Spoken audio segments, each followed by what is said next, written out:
करेन्ति भावेन अमला असंकिलिठा ते हुन्ति परित सं। गौतम आदि गणधर भगवंत जुग प्रधानाचार्य परम पूज्य श्री सुधर्मा स्वामी जी महाराज, उनकी परम पावन पाठ परंपरा, वर्तमान आचार्य ध्यान योगी परम पूज्य श्री शिव मुनि जी महाराज एवं गुरुजन सबके पावन चरण सरोजों में मेरा अनंत अनंत बार वंदना नमस्कार। उपस्थित धर्म प्रेमी सज्जनों, माताओं तथा बहनों, वीर स्तुति भगवान का स्तवन आपको सुनाना प्रारंभ किया है। प्रश्न आर्य श्री जम्बू स्वामी जी के भगवान के संबंध में और उत्तर आचार्य श्री सुधर्मा स्वामी जी महाराज कैसी कैसी उपमाएं संसार से लाए और उन उपमाओं के माध्यम से भगवान के बारे में बताने का प्रयास किया।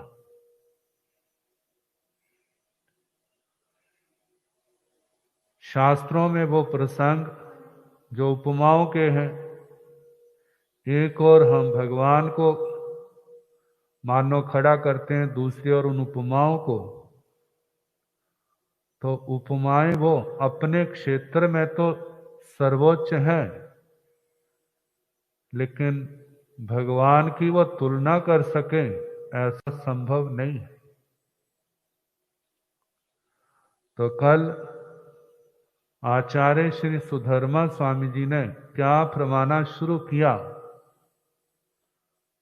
आपको सुनाने लगे थे कि से कुशले महेशी अनंत नानी अनंत दंसी जसंसिणो चखो पहेठियस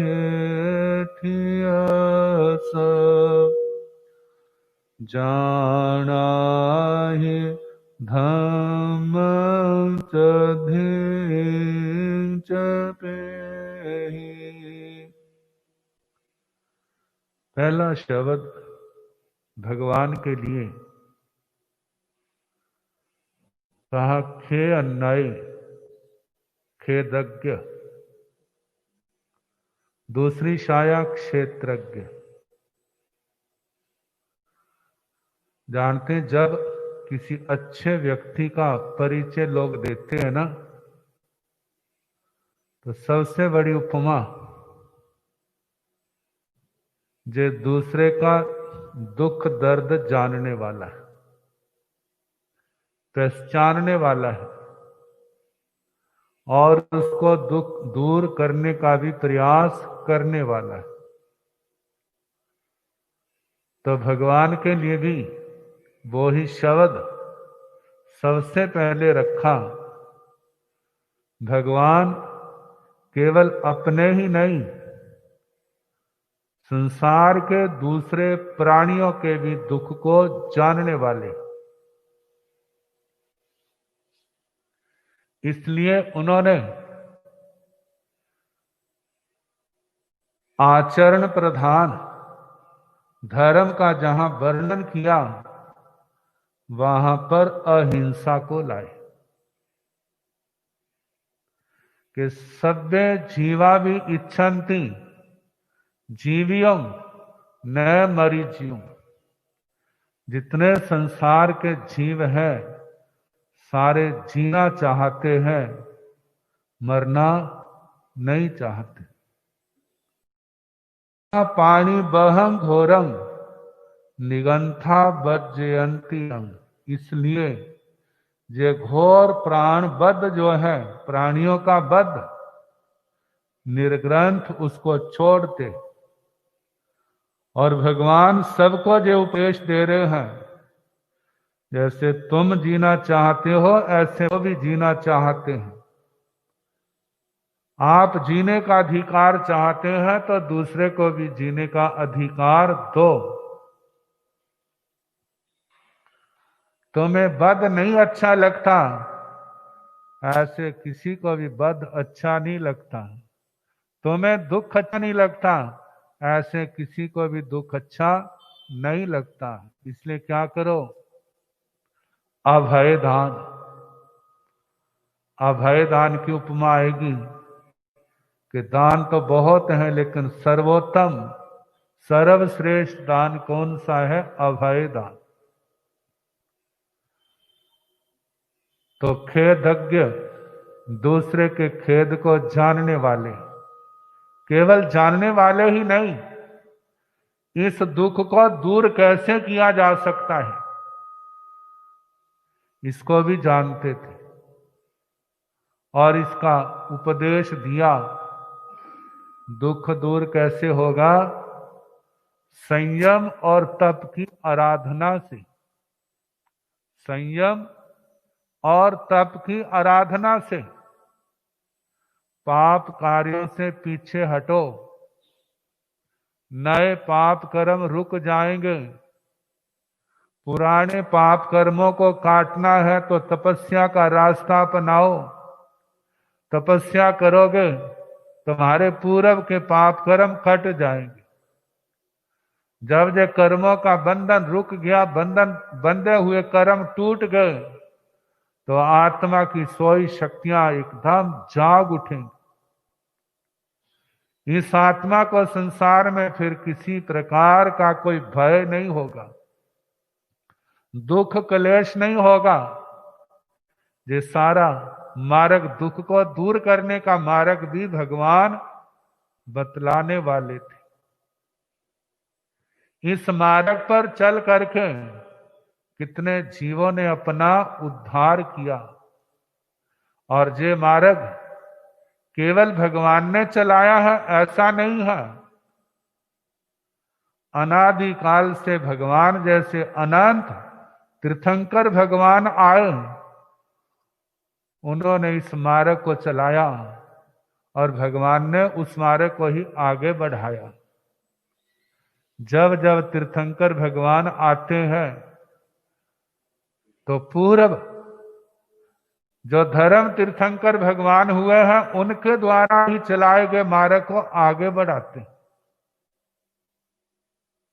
अनंत जीव इस मार्ग पर चल करके अपने समस्त क्लेशों का अंत करके हम भी इस मार्ग पर चलेंगे तो हमारा भी जो जितने क्लेश हैं जड़ों से ही क्या हो जाएंगे? उखड़ जाएंगे। अब से का मतलब वह कौन? भगवान महावीर स्वामी। श्रमण भगवान महावीर स्वामी पहला विशेषण खेदज्ञ। अब दूसरा विशेषण है कुशले, कुशल। एक तो इसका शब्द का व्युत्पत्ति परक अर्थ है।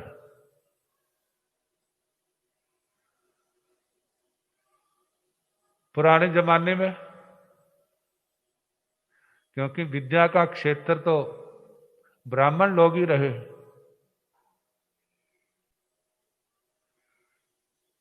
अध्ययन और अध्यापन कराना, तो वहां पर कोई भी कार्य करते और सोने की अंगूठियां तो हर किसी के बस की नहीं होती, चांदी की भी नहीं, हीरो वाली तो दूर की बात। तो एक कुशा नाम का घास होता है, उसका अग्र भाग बड़ा तीखा होता है। अब काटने वाले के कई बार हाथ छिल जाते, तो जो व्यक्ति उसको काटने में कुशल होता, निपुण होता, काट भी लेता और अपने हाथों को कटने में नहीं देता, तो उस व्यक्ति का नाम पड़ गया कुशल। कुशान लाती इति कुशल। जो कुशा रूपी घास को लाता है उसका नाम कुशल हो। उसको जड़ों से भी उखाड़ते हैं। ये तो संसारी अर्थ। लेकिन जहां पर कहते तीखे तीखे कुश कौन से हैं, वे आत्मा के कर्म है। उन कर्मों को काटता है। जो काटता है वह कौन है? कुशल है। भगवान के लिए शब्द आया कुशल, कुशल। अब हम प्रचलित अर्थ की ओर चले। कुशल को कहते हैं चतुर, होशियार, जो अपने कार्य क्षेत्र में कहते हैं जो परफेक्ट है, पूर्ण है, विशेषज्ञ है, स्पेशलिस्ट अपने क्षेत्र का। तो भगवान अब संसार के पक्ष में मैकेनिक लाइन का है। मशीनरी उसके सामने रखी जाती है, एक एक पुर्जा अलग अलग रख देता है। आप देखोगे तो एकदम चकरा जाओगे, कहां किसको कैसे लाना है। लेकिन उसका रोज का अभ्यास सारा खोल करके साफ करके फिर उसको एक एक करके सबको क्या कर देता है? जोड़ देता है। तो उसको क्या कहते हैं? जे मैकेनिक अपने कार्य में पूर्ण है। अच्छा, रसोई में देखो कितनी चीजें पड़ी होती हैं। कोई नया आदमी जाए तो ढूंढता रहेगा चीनी कहां पर है, नमक कहां है, मिर्चें कहां पर है, वो कहां पर है, वो सारे देखेगा। लेकिन जिसका रोज का काम है उसका हाथ ही कहां पहुंचेगा? वहीं पर। वो रसोई में कुशल है। पंसारी के पास कितना कुछ होता है, लेकिन जिसने जो मांगा उसको पता है, रोज का अभ्यास है, वहीं पर उसका हाथ जाएगा। आजकल के कंप्यूटर वाले जिनका इतना अभ्यास है, बाबे लोग तो कहते हैं हमें तो पता नहीं चलता, लेकिन ये छोटे छोटे बालक एकदम सारा काम कर देते हैं। मेडिकल लाइन में ले ले, इंजीनियरिंग लाइन में ले ले, जो अपने अपने क्षेत्र में क्या है, जिनका बड़ा अभ्यास है, उनके लिए कहा जाता है जो कुशल है। लेकिन भगवान का क्षेत्र कौन सा है? वह है अध्यात्म, आत्मा का क्षेत्र, जो एक सार्थक क्षेत्र है। कहते दुनिया में आप कितना कुछ सीख ले, सारा जीवन विद्या के अंदर लगा दिया, और एक दिन ऐसा आया डेथ हो गई। जब डेथ हो गई फिर जन्म हुआ, भाग योग से मनुष्य बन गया। जन्म हुआ, नामकरण किया, नाम बदल गया। हो सकता वो भी हो सकता है। जब 7-8 साल का हुआ, आजकल तो 2.5 साल है, 2.5-3 साल ही क्या कर देते हैं, ले बेटा बस्ता लो, नहीं उठा सकता तो हम गाड़ी तक उठा के ले जाएंगे। देखते हैं कितनी माताएं, भाई, दादे, दादियां बच्चों के बैग उठा करके ले जाते हैं।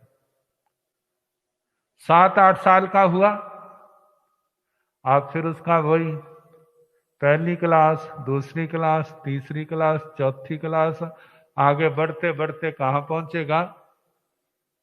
कितना कुछ सीखा था, सब कुछ भूल गया। लेकिन ये भगवान का जो धर्म का क्षेत्र ऐसा है, कहते हैं जितना आप अभ्यास करोगे आपकी आत्मा उतनी निर्मल होगी।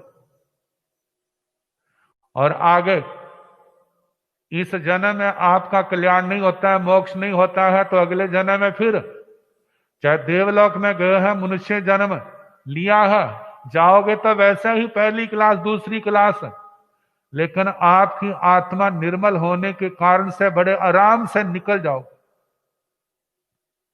और इस जन्म की साधना आपको ऐसा सक्षम बना देगी कि केवल आप शब्दों तक सीमित नहीं रहोगे, शब्दों से आगे अर्थ तक पहुंच जाओगे। आपकी समझ इतनी विकसित हो जाएगी, उसके कारण से आपको स्थायी लाभ, अस्थायी लाभ, शाश्वत लाभ, इन सब का ज्ञान आ जाएगा, हो जाएगा। और सब कुछ दे करके एक दिन सब कुछ छोड़ करके फिर उसी मार्ग पर आ जाओ। कौन सा? जो कर्म क्षय करने का मार्ग। तो भगवान इस धर्म के क्षेत्र में कुशल है। जब भगवान के जीवन को देखते हैं तो कहीं हमारे को प्रमाद, उनकी भूल दिखाई नहीं देती। कितनी विकट परिस्थितियां आई, मारणांतिक कष्ट आए, लेकिन उन्होंने आत्म शुद्धि के कार्य में कहीं पर भी गफलत नहीं की। चाहे शूलपाणी यक्ष का उपसर्ग आया, कठपूतना उस राक्षसनी का आया, चाहे संगम देवता का आया, चाहे गवालों का आया, और इसके अलावा कितने आए, लेकिन हर जगह समाधि में रहे। उन्होंने कहीं पर भी अपने क्षेत्र में भूल नहीं की।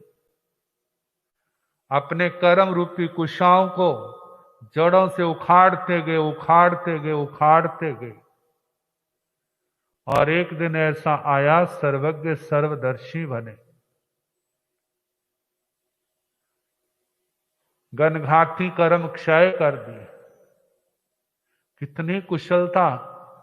केवल वह स्वयं ही नहीं बने, कितने अपने जैसे कुशल बना दिए, जिन्होंने इस मार्ग पर चल करके पूर्णता पाई, और कितने पूर्णता के पास पहुंच गए। कैसी घोर साधनाएं करते हैं, कितना विशुद्ध संयम पालन करते हैं, कितनी अनंत क्षमा, निर्लोभता, आर्जव, मार्दव, इन गुणों से संपन्न ऐसे साधक बने। तो दूसरा विशेषण भगवान क्या थे? कुशल, कर्मों के बंधनों को काटने वाले, धर्म का उपदेश देने में कुशल, दूसरे को समझाने में कुशल। कितने ऐसे प्रसंग आते हैं जब आत्मा डामाडोल हो जाता है ना, तो भगवान कैसे उसको पूर्व जन्मों की कथा सुना करके उसको जाति स्मरण ज्ञान हो जाता है। फिर वो ऐसे कहाँ तो डामाडोल थे, कहाँ इतने मजबूत बन जाते हैं कि कितने बड़े बड़े परिसर आए, उपसर्ग आए, सबको समता से सह जाते हैं। ऐसे धर्म में स्थिर हो जाते हैं, दृढ़ प्रिय धर्मी, दृढ़ धर्मी हो जाते हैं। इन सारे कार्यों को करने में भगवान क्या थे? कुशल थे। आगे महेशी, भगवान महर्षि थे। महर्षि इसका संधि छेद करते हैं तो महाजमा ऋषि। ऋषि भी शब्द बहुत बड़ा है, जब महा लग जाता है फिर और उसका उत्कर्ष बढ़ जाता है। ऋषि एक संत आत्मा का पर्यायवाची। संत शब्द प्राकृत का है, संस्कृत में भी बन जाता है, हिंदी में भी प्रयोग होता है। तो ये प्राकृत शांत शब्द से संत शब्द बना। कौन सा शब्द? शांत। देखने को तो शब्द छोटा सा है, लेकिन इसका अर्थ जब देखते हैं तो बहुत व्यापक विशाल। केवल गुस्से को ही शांत करने वाला शांत नहीं है। गुस्से को तो शांत कर लिया, लेकिन इसके साथ जो इतनी बड़ी फौज खड़ी है उनको भी तो शांत करना है। अभिमान, वो भी क्या है, अपना काम कर रहा है, उसको भी शांत। और जो माया रूपी सर्पणी हृदय के अंदर क्या कर रही है, अपना नाच दिखा रही है, उसको क्या करना, उसको भी ठंडा करना, शांत करना। और लोभ रूपी पिशाच दिल दिमाग के अंदर रोम रोम में बसा हुआ है, उसको भी तो शांत करना होगा। क्योंकि जो सारे के सारे क्या है, जब जब उग्र रूप हो जाते हैं तो आत्मा को नरक की ओर ले जाने में समर्थ है, निगोद की ओर ले जाने में समर्थ है। एक एक अकेला ही, यदि सारे इकट्ठे हो जाएं फिर तो कहना ही क्या। इनको भी तो शांत करना है। फिर उसके आगे जैसे अनंतानुबंधी के कषाय है, अप्रत्याख्यानी के है, प्रत्याख्याना वर्ण के है, संज्वलन के है, इन सब को शांत करना है। केवल इतना ही नहीं, हास्य, रति, अरति, भय, शोक, जुगुप्सा, इनको भी तो क्या करना है, शांत करना है। स्त्री वेद, पुरुष वेद, नपुंसक वेद, जो वासनाएं आत्मा के अब सिर में चढ़ जाती है, कैसे व्यक्ति को पागल बना देती है, क्या क्या करने के लिए तैयार हो जाता है, इनको भी शांत करना है। मानो बाकी सबको कर दिया, इनको नहीं किया तो जो समर्थ है, जो विकार आत्मा को संसार के अंदर ऊंचे से ऊंचे स्थानों से नीचे गिराने में समर्थ है। कितने लोग कह देते महाराज 11वें गुण स्थान से कैसे गिर जाते हैं, इतने ऊंचे स्थान पर पहुंच जाते हैं, कैसे गिर जाते हैं। कहते यही दोष है जिनको खत्म नहीं किया। जब शांत होने का उनका पीरियड समय समाप्त हो गया, उदय आ गए। जब उदय आए हैं तो एकदम 11वें से 10वें में, 9वें में, 8वें में, 7वें में, 6ठे में, 5वें में, यदि नहीं संभले हैं तो पहले गुण स्थान तक भी क्या कर सकते हैं, उस आत्मा को ला सकते हैं। जिनकी साधना कैसी थी, इनको शांत करना। तो ऐसे संत को, शांत को संत कहा जाता है, और उन्हीं का पर्यायवाची ऋषि है।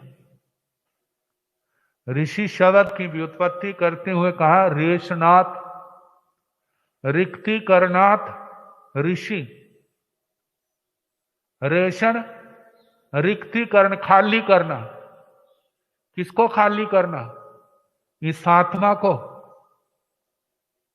जैसे आपके घर के अंदर बाल्टियां रखी होती है ना किनारे, जो भी कूड़ा कचरा हो देखो तो क्या उठाकर वहां उसको गिरो।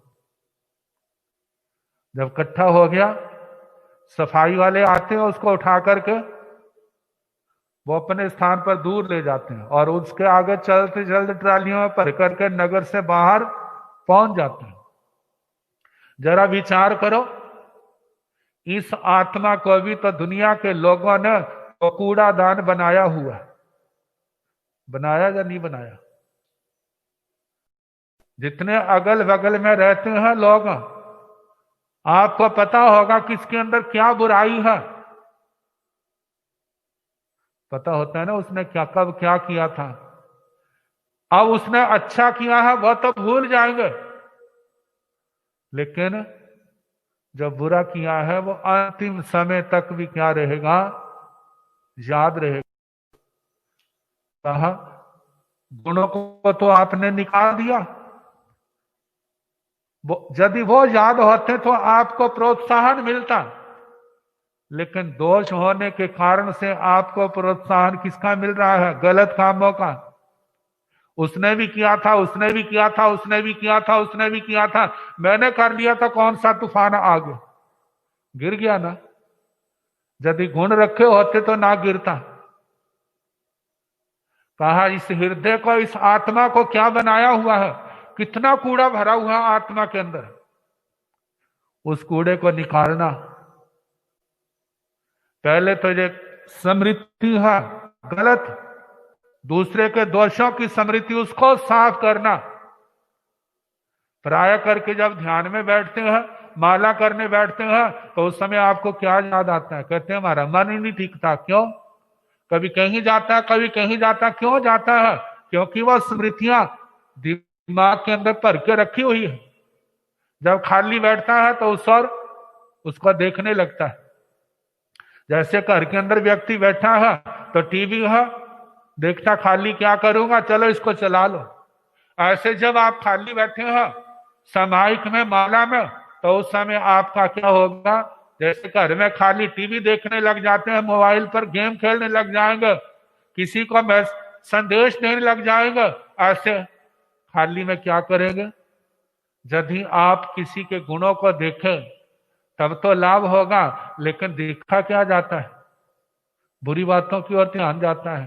कहते हैं इनको निकालना है। कैसे निकलेंगे? यदि हमारे अंदर ज्ञान का प्रकाश होगा। ज्ञान का प्रकाश होगा, अरे जो उसके अंदर है लेकिन मेरे को अपने अंदर नहीं आने देना, निकाल दो इसको, इसका जिम्मेवार वो है, मैं इसका जिम्मेवार नहीं हूं। तुम किसके जिम्मेवार हो? तुम अपने कर्म के जिम्मेवार हो। तो कहा रेशनाथ रिक्ति करनाथ, जे जो कूड़ा अंदर भरा पड़ा है इसको क्या करना है? खाली करना है। कैसे खाली होगा? स्वाध्याय से। भगवान का उपदेश बार बार सुनो, संतों का उपदेश बार बार सुनो। उन्होंने कैसे अपनी आत्मा को खाली किया? कितनी तपस्या की, कितना स्वाध्याय किया, कितनी सेवा की, जो कुछ भी धर्म की क्रियाएं की वह सारी की सारी आत्मा को शुद्धिकरण के लिए की। संसार की कोई मांग नहीं। जब शल्यों से मुक्त होकर के साधना करते हैं तो ये आत्मा क्या होती है? स्वच्छ होती है। इस आत्मा को स्वच्छ करने के कारण से, स्वच्छ करने वाले को जहां पर ऋषि शब्द से कहा, भगवान ने भी क्या किया? इस आत्मा को खाली किया तपस्या के द्वारा, धर्म ध्यान के द्वारा, शुक्ल ध्यान के द्वारा। जो भी धर्म साधना थी इस आत्मा को स्वच्छ करने की ही तो थी। इसलिए वह ऋषियों में भी क्या, बड़ी बड़ी विघ्न बाधाएं आने पर भी वो क्या हो गए? उसमें आगे बढ़े और अपने लक्ष्य को पाया। इसलिए उनको महर्षि कहा जाता है। श्री उत्तराध्ययन सूत्र के अंदर 6वां अध्ययन है क्षुल्लक निर्ग्रंथि और 20वां अध्ययन है महानिर्ग्रंथि। क्षुल्लक निर्ग्रंथ छोटा साधु कौन है? जिसके ऊपर वातावरण का प्रभाव पड़ता है।